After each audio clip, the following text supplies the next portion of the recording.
Segunda sessão, e agora vamos falar sobre iniciando um ciclo de discipulado. Vamos conhecer um pouquinho do programa A Peça do Quebra-Cabeça, como ele surgiu, de onde ele veio, e também vamos falar sobre a metodologia de implantação desse programa. Um dos grandes diferenciais desse programa é a metodologia de implantação. Por quê? Uma coisa é você ter um conteúdo muito bom, mas a forma que você aplica não ser muito boa. E aí você tem um material excelente, mas você não consegue transmitir para as pessoas da forma que você gostaria. Tá? Então vamos entender um pouquinho isso. O discipulado deve fazer parte do processo de crescimento humano e, por consequência, da igreja. Tá? Isso é uma coisa muito importante, pessoal. Tá? Nós não estamos aqui para construir catedrais. Nós não estamos aqui para construir mega churches, mega igrejas. Tá? Não que seja pecado ter uma mega igreja, uma grande catedral, não. Mas nós estamos aqui para construir, transformar pessoas. E com a transformação das pessoas, é óbvio que as igrejas vão crescendo, a a a comunidade vai se transformando, mas eu preciso focar na pessoa, é por isso que a gente está aqui. E as pessoas, elas são construídas através do discipulado, e a igreja é construída através das pessoas, entendeu? À medida que você investe tempo, você pastor, você líder ministerial, você investe tempo no discipulado de pessoas, você começa a ter pessoas mais maduras que discipularão outras pessoas e, consequentemente, a igreja vai crescer. Eu fico muito triste quando eu vou em algumas igrejas, e infelizmente isso tem acontecido muito nos Estados Unidos. Eu fui numa igreja e essa igreja, num culto de domingo, o principal culto de domingo aqui é o culto da manhã. Então, algumas igrejas 9, outras 10h30, 10 horas e 11 horas. Eu fui num culto numa igreja pela manhã e tinham 8 pessoas na igreja. O que vai acontecer com essa igreja? Dentro de alguns anos, se ela não mudar a cultura de fazer discípulos, de evangelizar pessoas, ela vai acabar. Muitas igrejas têm fechado. Né? Pra vocês terem uma ideia, saiu uma pesquisa, são cerca de 4.000 novas igrejas que são abertas nos Estados Unidos, todo ano, mas cerca de 7.000 são fechadas todos os anos. Existe um déficit aí, e essa conta vai vir para quem? Para a minha geração, para a sua geração ou para a geração dos nossos filhos? Então nós podemos e devemos quebrar esse ciclo de déficit. E como que a gente faz isso? Investindo em pessoas. Não somos chamados para construir plataformas, mas somos chamados para construir pessoas. E aí eu queria, antes da gente passar para, de fato, como funciona o programa discipulado, eu queria ler com você uma passagem que está lá em 2 Timóteos 2:2. O livro de Timóteo foi um dos últimos livros, se não o último livro a ser escrito. E Paulo, nesse livro, lá no capítulo 2, diz assim para Timóteo: E as coisas que me ouviu dizer na presença de muitas testemunhas, confia a homens, inclusão minha aqui, e mulheres. Por que e mulheres? Porque naquela época não se incluía as mulheres nas conversas, nas reuniões e tudo mais, uma questão meramente cultural. Mas a gente pode muito bem pegar nesse texto aqui e entender: confie a homens e mulheres fiéis que sejam também capazes de ensinar a outros. Paulo está falando aqui, Timóteo, não deixe de procurar pessoas fiéis que podem ensinar isso que eu ensinei a você, que você ouviu eu dizer. Não deixe que pessoas não passem isso para frente. Encontre pessoas, foque nisso, Timóteo, para que essas pessoas possam ensinar outras pessoas. Só porque existiu lá na igreja primitiva pessoas como estas, que eu e você, 2000 anos depois, estamos aqui tendo a oportunidade de falar sobre a palavra de Deus, conhecer as histórias de Cristo, saber do ministério de Cristo e fazer parte desse ministério. Porque tiveram pessoas que acreditaram e foram discipuladores, ensinaram a outras pessoas. Sempre teremos 2 tipos de pessoas: pessoas que precisam ser discipuladas e pessoas maduras suficientes para discipular outras pessoas. Aí eu quero uma pergunta para você: que tipo de pessoa você é? Uma pessoa que precisa ser discipulada? Quem você vai procurar para ser o seu discipulador hoje? Quem é a pessoa que você vai pegar, vai ligar, vai entrar em contato amanhã, de repente na igreja, vai falar assim: "Ô, fulano, você pode me discipular? Você pode investir tempo na minha vida?" Agora, se você não é uma pessoa que precisa ser discipulada, se você é uma pessoa madura o suficiente para discipular outras pessoas, a pergunta para você é outra: quem você está discipulando? Porque se você não está discipulando ninguém, você está no limbo. Você está funcionando como uma represa, recebendo o fluir, a água da vida, cada dia mais e mais água da vida para a sua vida, mas como uma represa, uma barragem, retém essa água e não leva ela para outras pessoas. Nós não fomos chamados para ser barragens, mas nós fomos chamados para ser parte do rio de águas vivas. Aleluia, aleluia. Vamos falar do programa A Peça do Quebra-Cabeça. Fábio, o que que é a Peça do Quebra-Cabeça? Peça da Quebra-Cabeça é um programa de discipulado cristocêntrico. E aí eu vou falar para você um pouquinho como ele surgiu. Agora, quero te fazer uma pergunta. O que é a peça do quebra-cabeça? A peça do quebra-cabeça é o seguinte: se você tivesse numa parede um quebra-cabeça com quase todo completo, mas tivesse faltando uma pecinha, e você olhasse para aquele quebra-cabeça, aonde os seus olhos iam focar? Aonde os seus olhos focariam? Na peça faltante. Assim é a vida das pessoas sem Jesus. Sempre falta uma peça. Você vê pessoas, às vezes, que são muito bem-sucedidas financeiramente, mas elas não são felizes por completo. Sabe por quê? Falta algo. Tem pessoas que são bem-sucedidas financeiramente, mas têm um casamento destruído. São bem-sucedidas financeiramente, mas estão em depressão. São bem-sucedidas financeiramente, mas não têm amigos, não sabem quem contar. Agora também tem o contrário, pessoas que são bem-sucedidas no casamento, na família, mas não estão felizes, falta algo. E o ser humano fica o tempo todo da sua vida procurando essa peça que falta. Procura nas riquezas, na família, na, na prostituição, na luxúria, em vários lugares. Nas drogas, só que essa peça não se encontra nesse lugar. Essa peça se encontra só num único lugar, sendo filho de Deus. É uma peça que só o Pai pode colocar aqui. E essa peça só pode ser colocada pelo Filho, Jesus Cristo.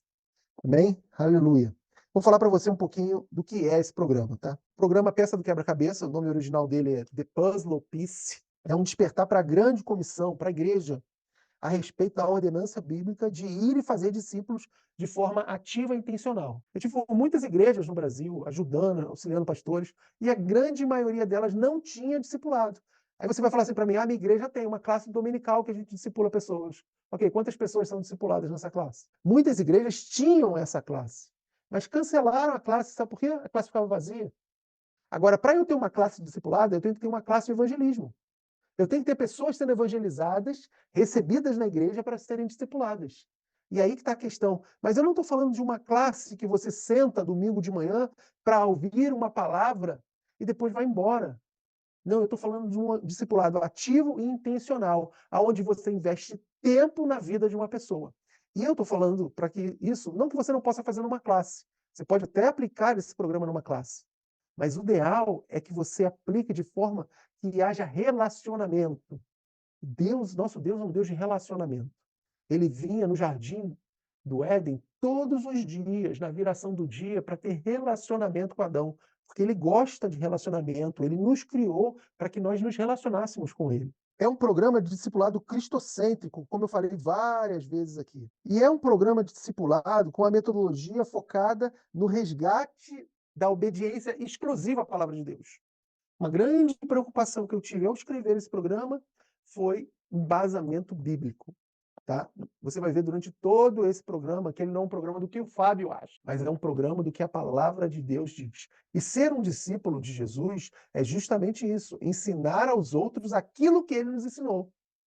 Tem muitas pessoas que confundem discipulado com bate-papo de opiniões pessoais. Não é isso. Às vezes as pessoas vêm para você, ou vêm até para mim, e falam assim, Fábio, estou passando uma situação assim, o que, que você acha? O que eu acho que você acha não tem importância nenhuma nessa situação. Sabe por quê? Eu e você, o que nós achamos, não tem o próprio poder de Deus em operação. Agora, quando nós falamos o que a palavra de Deus diz sobre essa situação, tudo muda de figura. Não é a minha ou a sua palavra. É o próprio Deus velando para cumprir aquilo que ele prometeu na palavra dele. Amém? Glória a Deus. Vamos caminhar um pouquinho mais. Como surgiu esse programa? É muito interessante porque eu fico muito feliz de compartilhar isso, porque foi assim, uma experiência muito sobrenatural que eu tive com o Senhor. Se você não acredita que Deus fala conosco, é uma grande oportunidade de você ler esse livro e aprender como conversar com Deus, porque Deus, ele fala conosco e nós falamos com ele também. Então, aprender como falar com Deus é um dos capítulos desse livro. E uma noite, eram 3:30 da manhã, eu fui acordado assim, acordei sozinho na madrugada e eu senti no meu coração que era para orar. E eu comecei a orar pela minha família, pelos meus filhos, pelos propósitos, pelas pessoas que eu conheço. eu senti algo no meu coração que não era para parar de orar, ao contrário, né, era para continuar orando. E eu estava na minha cama ainda, eu não estava querendo levantar, vou ser bem sincero com você, eu estava com sono, mas eu senti que eu tinha que levantar. E aí eu me levantei, fui para a sala, e eu fiquei orando de cerca de 3h30, 4 horas da manhã, foi a hora que eu cheguei na sala, até 7h30 da manhã, eu orei por várias coisas, intercedi, orei em outras línguas, e eu sabia que tinha algo que o Espírito Santo queria tratar o meu coração. E quando eu fui em torno de 7h30 da manhã, eu senti como se fosse uma voz falando no meu coração, falando assim: "Vai para o computador". E ao lado na minha sala, ao lado, assim, estava a mesa e meu computador estava nessa mesa. Eu abri o computador e eu comecei a sentir frases brotando no meu coração. E eu comecei a escrever essas frases. E ao final de escrever as frases, eu senti no meu coração o Espírito Santo falando comigo assim: "Você vai escrever um livro sobre isso, e esse livro vai ser um programa discipulado". Passando umas 2 horas, o pastor Kedney me liga, nós trabalhamos juntos aqui atualmente na Lighthouse Church, e ele me liga e fala assim: "Fábio, eu senti no meu coração que a gente vai começar um programa de discipulado aqui na igreja, a gente vai começar um discipulado". E eu falei com ele: "Deus me deu um livro de discipulado hoje". Aí ele: "O quê?" Eu falei: "É, eu acabei, estava orando, contei a história toda para ele e ele falou para mim: 'Então vamos começar isso'". Eu comecei a escrever. Toda semana a gente começou um grupo de discipulado na igreja, em português. Aqui na Lighthouse Church nós temos é uma igreja americana, acho que nós temos cultos em espanhol, português e também em indiano, um culto indiano. E aí eu comecei a estudar e escrever. Toda semana eu escrevia um capítulo do livro e ministrava esse capítulo no final de semana para esse grupo de pessoas que estavam sendo discipuladas. E durante escrever, o Espírito Santo foi me dando algumas estratégias. Ele falou: "Olha, esse é um livro, não é para que as pessoas tenham conhecimento, mas é um livro que leve as pessoas a praticar a minha palavra". E aí, durante cada um dos capítulos, eu fui tendo a estratégia, fui colocando a estratégia de ter uma atividade extra que a pessoa deve desenvolver durante a semana até o próximo encontro. Também tive um discernimento no meu coração que as pessoas são transformadas e elas são tocadas a partir do testemunho e que precisava ser demonstrado que o que estava ali não era simplesmente palavras, mas era o poder de Deus em operação que já tinha transformado outras vidas. E aí eu também coloquei dentro do conteúdo do livro, comecei a colocar entrevistas que eu fiz com pessoas e o nome dessa sessão chama Histórias de Vidas Transformadas. Então todo capítulo tem uma história de uma vida transformada, uma família transformada pelo poder da palavra. E eu fui fazendo isso, fui escrevendo, e as pessoas foram recebendo a palavra e foram aprendendo do que a gente estava ministrando. E ao final das 10 semanas, nós tínhamos todo o livro escrito e aplicado, testado. Então eu fui para uma segunda etapa nesse trabalho, que foi começar a orar para publicar esse livro, né? Publicar esse material. Uma vez que o Espírito Santo falou comigo que eu escrever um livro, falei: "Ok, eu escrevi o livro, agora eu preciso publicar". E eu orando, numa das orações eu perguntei ao Espírito Santo: "Espírito Santo, como é que eu vou publicar esse livro? Os valores para publicar, em qual idioma eu vou publicar?". Não fazia muito sentido para mim publicar um livro em português, porque estou morando nos Estados Unidos, né, então a cultura aqui americana, eu entendo que Deus tem uma promessa para usar a minha família aqui nos Estados Unidos, então Deus tem algo para fazer através da minha família aqui nos Estados Unidos. Eu creio nisso, eu creio que é por isso que nós estamos aqui. E aí eu comecei a me questionar, como é que eu vou escrever esse livro? Vou escrever esse livro em inglês, escrever em português, vou publicar? Não sentia paz para publicar. E você lendo o livro, você vai entender um pouquinho no capítulo que fala como falar com Deus, sobre esse não sentir paz para tomar uma decisão. Sabia que não era para publicar em português, não estava com paz sobre isso.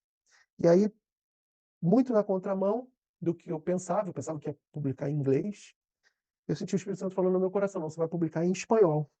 Isso era uma terça ou quarta-feira, não me lembro muito bem, eu achei estranho. Falei: "Espírito Santo, mas não faz sentido publicar em espanhol. Eu não falo espanhol, eu não escrevo em espanhol, como é que eu vou fazer isso?". Bem, se de fato é isso que tu queres, manda a pessoa que vai traduzir o livro. E aí, nosso culto aqui em português, a gente tem culto às sextas-feiras, e na sexta-feira seguinte, quer dizer, terça ou quarta-feira até sexta-feira, menos de uma semana, chegou um casal na igreja e sentaram, participaram do culto, e ao final do culto eu fui conversar com eles e descobri que, de fato, não era um casal, era o filho e a mãe. E eles vieram porque o menino, ele sabe escrever português, ele entende português, mas ele não sabe falar muito bem português, ele queria aprender a falar mais português. E conversando com ele, ele falou que ele já tinha escrito um livro, que ele entendia o português, que toda a família dele era hispana, mas ele era americano, e ele se prontificou em traduzir o livro para mim, para o espanhol. Então, na mesma semana, o Senhor mandou o tradutor em espanhol. E aí eu tive a oportunidade de publicar, que em espanhol é a La Peça del Rompecabezas, né, o programa discipulado também em espanhol. E foi interessante que aí, imediatamente, a gente começou o ciclo na igreja aqui, usando ele para o serviço espanhol, para o culto espanhol, para a comunidade hispana que tem aqui na igreja. E depois eu fui descobrir que 49% da população do Texas é hispana. E aí faz muito sentido ter publicado esse livro em espanhol. Só que Deus começou a abrir outras portas, porque a América Latina praticamente toda fala espanhol, exceto o Brasil, que fala português, né, mas grande parte, quase a totalidade da América Latina fala o espanhol. Então faz muito sentido ter o livro em espanhol, ter esse programa em espanhol. Deus abriu até a oportunidade, hoje a gente tem ele até na Espanha já, e tem um casal de missionários que está usando o livro lá na Espanha. Tá? E passando um pouco mais, apareceu a oportunidade de uma viagem missionária para o Brasil, onde eu fiquei 39 dias no Brasil, e aí sim eu tive a oportunidade de publicar o livro em português e fazer conferências em igrejas para treinar discipuladores, treinar liderança de igreja, para começar esse programa na igreja. Desde então, eu estava orando para que chegasse o tempo de publicar a edição em inglês. Também Deus mandou não só um tradutor para o inglês, mas mandou vários tradutores. Nós tivemos 3 pessoas trabalhando diretamente na tradução do livro para o inglês. E aí hoje, essa semana, chegou aqui, né, o livro The Puzzle Piece, que é a peça do quebra-cabeça, em inglês. Eu estou muito feliz por isso. Queria honrar a vida de todas as pessoas que participaram da tradução, tanto do inglês como do espanhol.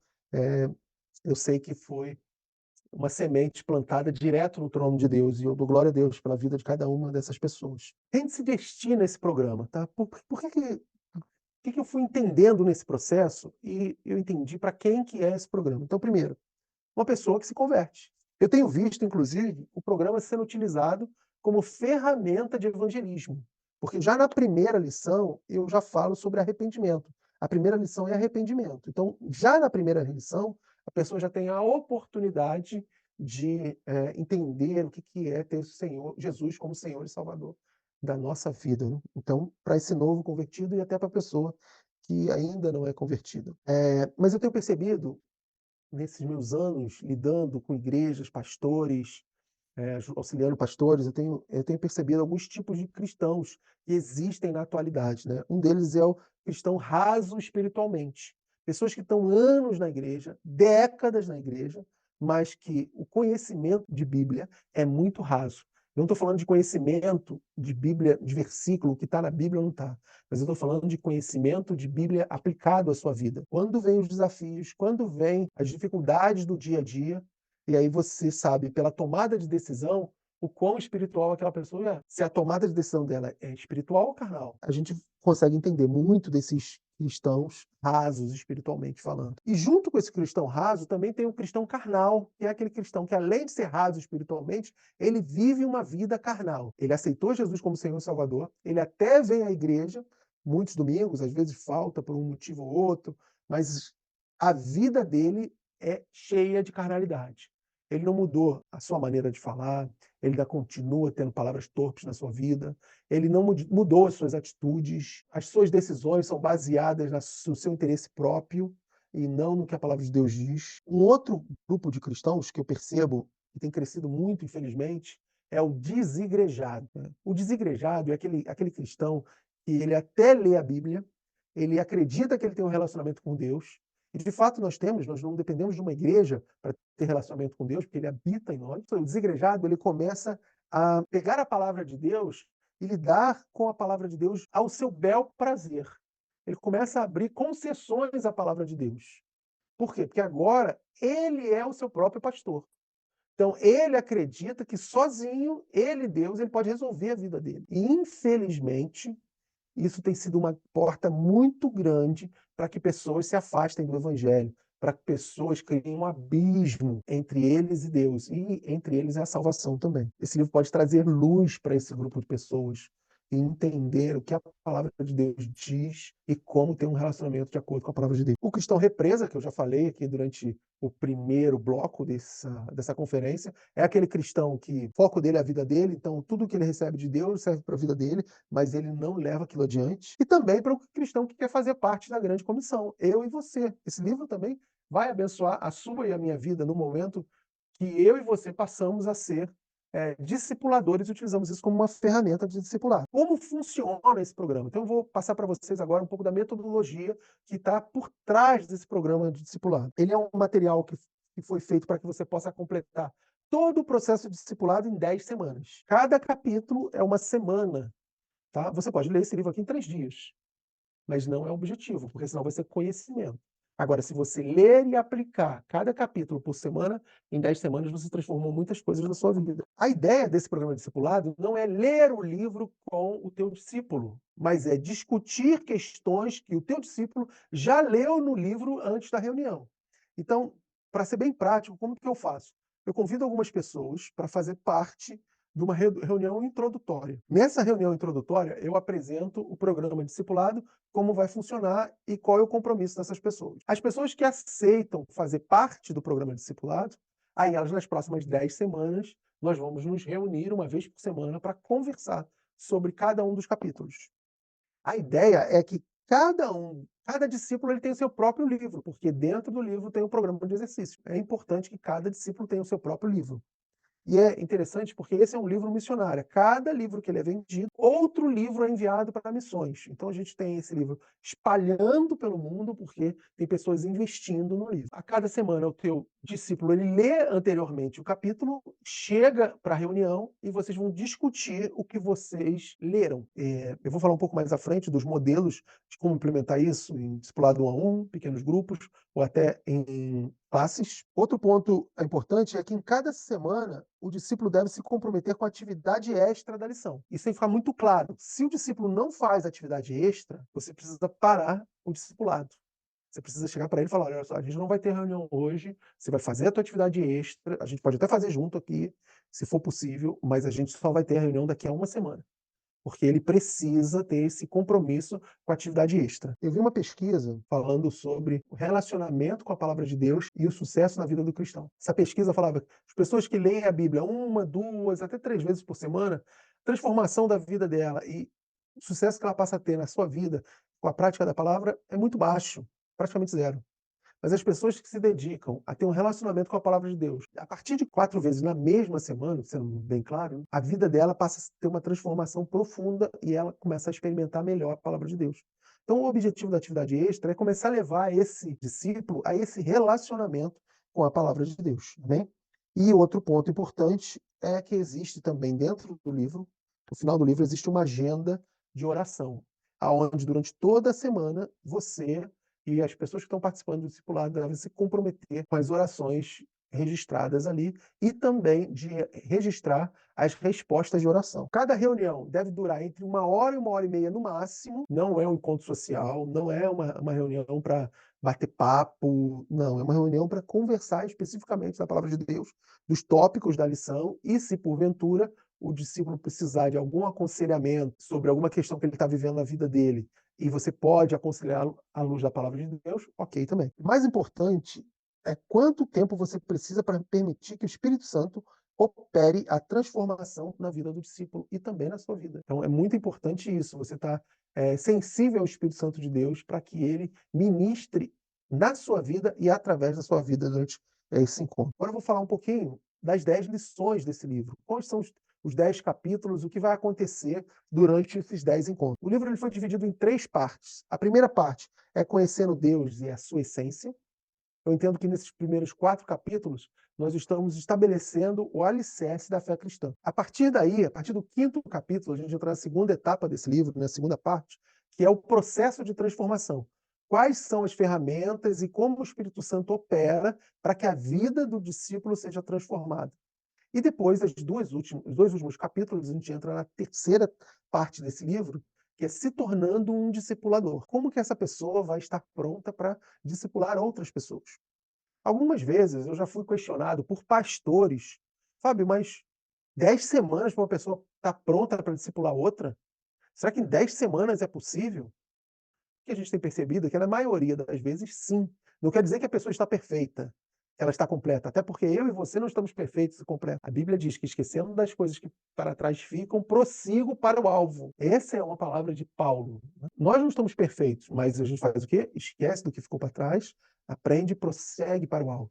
Nós estamos desenvolvendo a nossa salvação nesse processo de santificação. E assim também é com o discípulo. Agora, algumas vezes eu posso perceber também que o discípulo ele precisa repetir o processo. Não tem problema, você pode colocar ele num outro grupo, ou acompanhando um outro discipulado 1 a 1, e ele fazendo parte, como se fosse um discipulador em treinamento. Não há problema disso, para que ele possa de fato assim manifestar a transformação na vida dele, amém? Então vamos falar um pouquinho sobre a parte 1, conhecendo Deus e sua essência. O primeiro capítulo é o capítulo de arrependimento.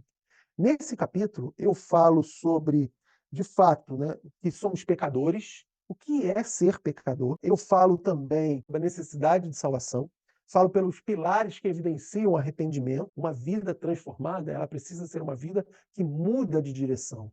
Então, o arrependimento, ele precisa demonstrar frutos de arrependimento. Então, a gente fala sobre isso, né? A palavra de Deus fala muito claro sobre isso, né? Aquele que roubava não rouba mais, aquele que matava não mata mais. O batismo de arrependimento, que é o batismo de João, a gente clarifica esse assunto para que a pessoa também possa ter consciência do que é o batismo, e falamos sobre o que é ter Jesus como nosso Senhor e Salvador.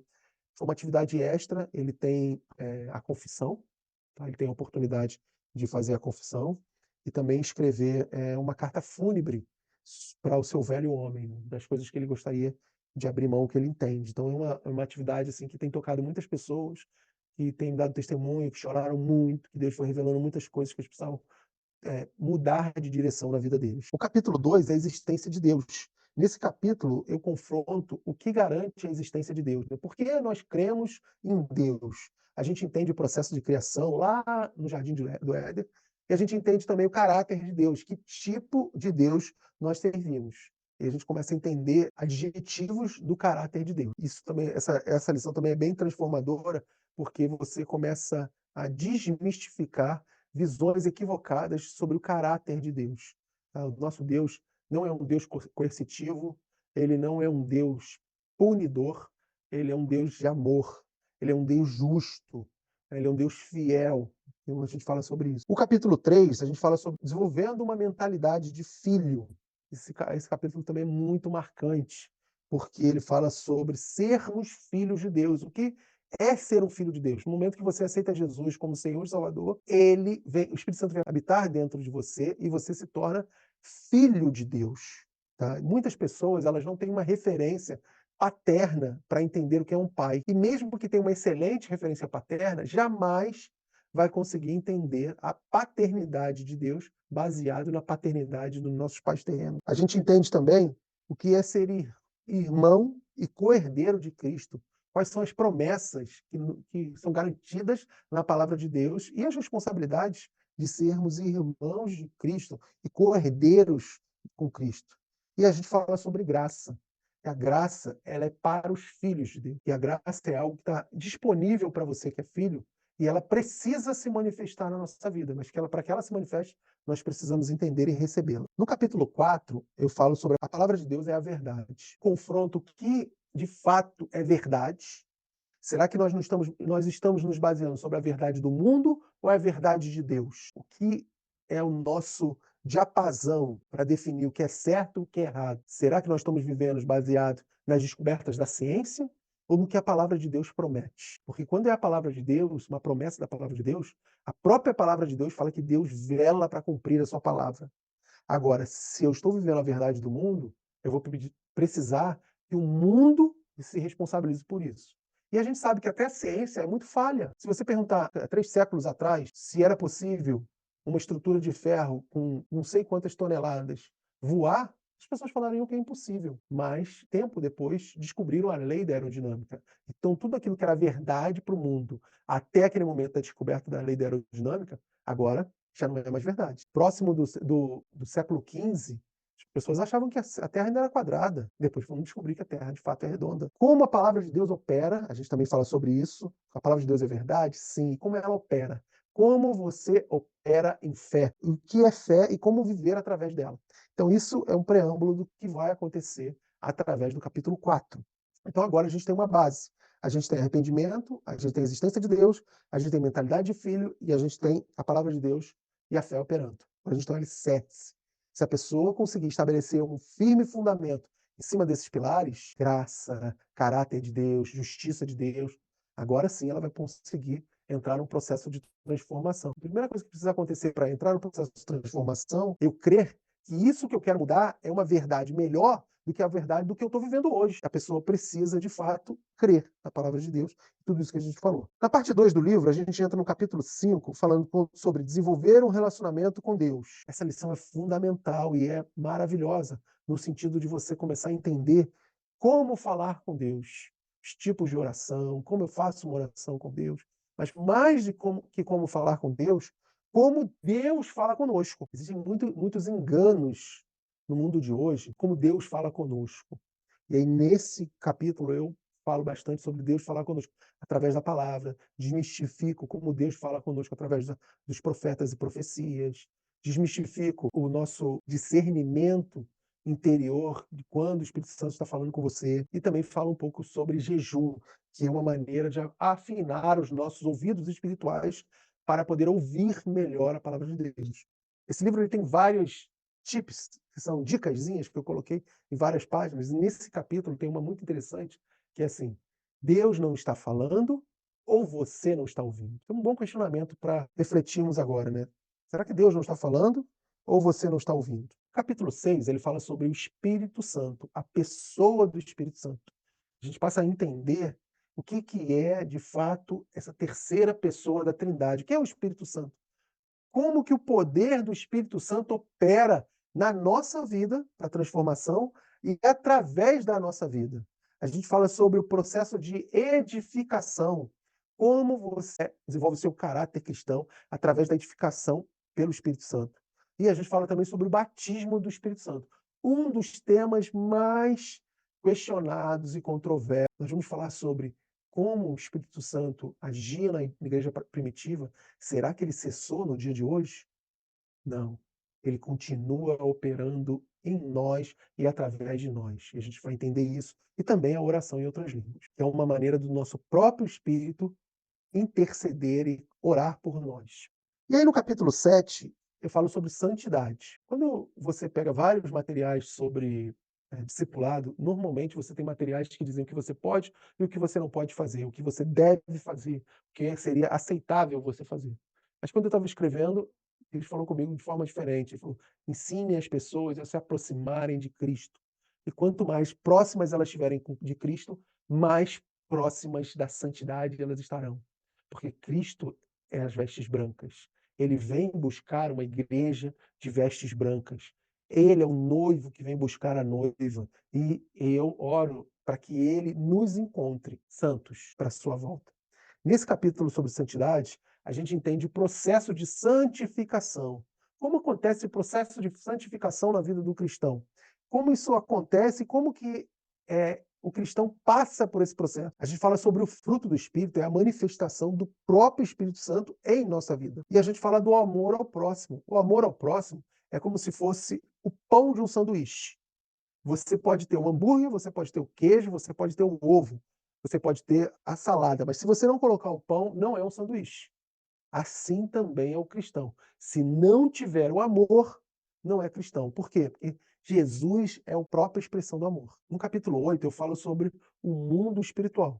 Um tema bastante controverso. Por quê? Porque muitas pessoas acreditam que nós estamos vivendo uma batalha, onde eu e você precisamos vestir uma armadura, mas não a armadura de Deus celestial. Nós precisamos, de fato, estar vestido aqui com uma armadura e ir para uma luta entre Deus e o diabo. E nós somos quem lutamos contra o diabo. Ou, balelas, isso inutiliza tudo aquilo que Jesus fez na cruz por nós. Ele já foi ao inferno e tomou a chave da morte. Ele já derrotou Satanás naquela cruz. Ele ressuscitou por mim e por você. Então nós não temos que voltar e lutar a batalha que já foi vencida contra um oponente que já foi derrotado. A nossa batalha é a posição que nós nos colocamos perante esse oponente enganador e derrotado. Essa é a diferença. Eu falo muito sobre isso nesse capítulo, o mundo espiritual, como funciona o mundo espiritual, esse preâmbulo que eu te dei agora, nossa atitude em relação ao mundo espiritual e a armadura de Deus. A armadura de Deus, a armadura de Efésios na posição correta. Como que eu uso o capacete da salvação, o escudo da fé? Como que eu uso a sandália do evangelho, calçado com a sandália do evangelho? O que significa isso? E aí eu te preparo para uma batalha espiritual, sim, mas de resistência. Uma batalha espiritual de se segurar na palavra de Deus e nas promessas dele. E aí sim, vencer qualquer batalha na sua própria mente. E a gente vai para a parte 3 desse livro. A parte 3 é como ser um discipulador. Na parte 3, o primeiro passo, o capítulo 9, ele vai dizer sobre os dons de Deus em nós. E aí é uma coisa bem interessante. Eu fiz um estudo há alguns anos atrás sobre a ascendência ou decadência do cristão na igreja. E é interessante que normalmente quando uma pessoa chega na igreja, seja uma nova criatura ou vindo de uma igreja, transferido para uma outra igreja, ele sempre gera uma expectativa no seu coração do que há por vir. Então a motivação dele está alta em relação ao tempo, que é curto. Ele está pouco tempo naquela igreja. Mas com o passar do tempo, a motivação dele tende a cair. Por quê? Porque agora já não é tudo novidade. Ele já começa a ver as coisas acontecendo e a nossa tendência é trazer isso para uma realidade natural. Não, isso é normal. A motivação tende a cair com o passar do tempo. Só que cada cristão, ele entra numa fase na sua vida cristã, eu chamo essa fase da decisão. Nessa fase da decisão, você vai precisar escolher se você vai continuar recebendo de Deus e só observando, e a tendência é que você se esfrie, ou você vai identificar o propósito de Deus na sua vida e através da sua vida. Você vai entender por que você foi criado, qual o seu chamado. E aí você entra numa outra ascendente na vida cristã. Que essa ascendente, quanto mais você tem experiências e tempo de evangelho, mais a motivação tende a crescer quando você entrou no seu chamado como cristão. Lembre-se, eu não estou falando de chamado aqui de 5 dons ministeriais apenas. Tá? Talvez você não fosse chamado nos 5 dons ministeriais, mas você foi chamado, por exemplo, para dar frutos no mercado de trabalho. Não há problema nisso. Okay? Então, essa é a fase da decisão. Nesse capítulo 9, você começa a entender os dons de Deus em você, porque através da manifestação dos dons de Deus operando na sua vida, você tem as pistas necessárias para começar a entender o seu chamado. O que Deus quer fazer através da sua vida. E é interessante que eu falo sobre os dons ministeriais.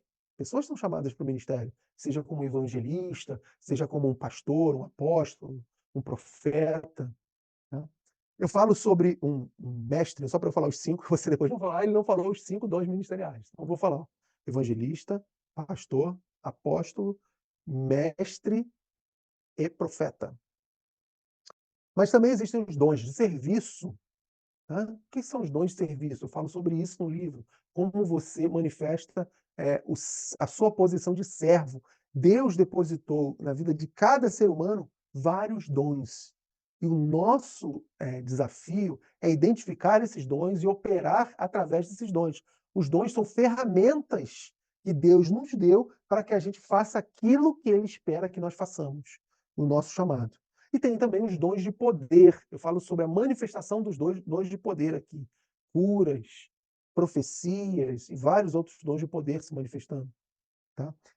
Tanto no capítulo 6, que fala sobre o Espírito Santo, como no capítulo 9, nós temos 2 atividades muito interessantes. Todos têm atividades, mas esse tem 2 atividades especiais, que são 2 questionários no Espírito Santo, para que você possa identificar qual parte do fruto do Espírito tem se manifestado mais ativamente na sua vida e tem se manifestado menos ativamente na sua vida.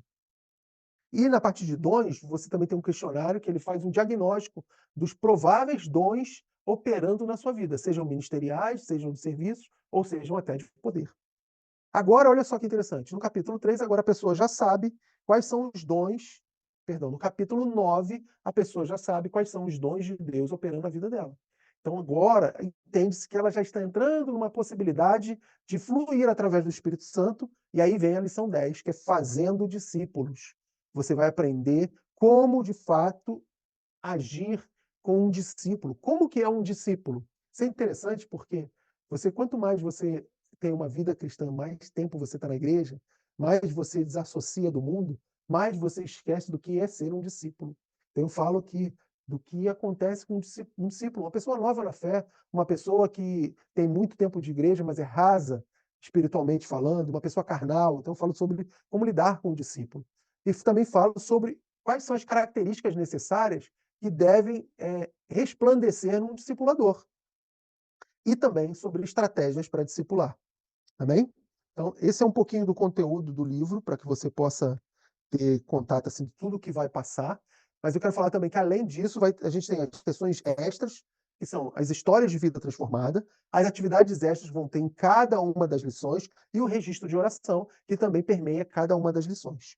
Bem, falar um pouquinho para vocês sobre as reuniões. Tá? As reuniões devem começar sempre com oração e adoração. É um tempo para que você ensine o teu discípulo a orar, ensine o seu discípulo a declarar palavras de adoração ao Senhor. Nós sabemos que a adoração é muito mais que um louvor. Quando você dá ação de graças a Deus por alguma coisa que ele fez ou pelo que ele é, isso também é adoração. Tá? E o ideal, como eu já falei, que ele tenha lido previamente o livro, ele deve falar, você deve sempre começar o discipulado, a sessão discipulado, falando das atividades extras, o que ele fez, tirar dúvidas, perguntar sobre as respostas de oração que ele, os pedidos de oração e as respostas de oração que ele recebeu. O ideal é que você, discipulador, vá comentando a lição com o discípulo até o final, com perguntas. Tá? O adulto ele aprende através das perguntas que você faz e como ele responde às práticas dessas perguntas. Tá? É importante, ao final de cada sessão, de cada capítulo do livro, você explicar muito claramente as atividades extras para a próxima semana. O teu discípulo ele tem que sair do capítulo, sair da sessão, sem dúvida do que ele tem que fazer como atividade extra. E também você deve, a cada sessão, a cada capítulo, questionar o seu discípulo quais são os alvos de oração para a próxima semana. Quais são os pedidos de oração? E você deve ensiná-lo, durante esse processo de oração semanal, ser específico com o Senhor, fazer orações que possam ser mensuráveis e que ele possa, de fato, identificar respostas de oração.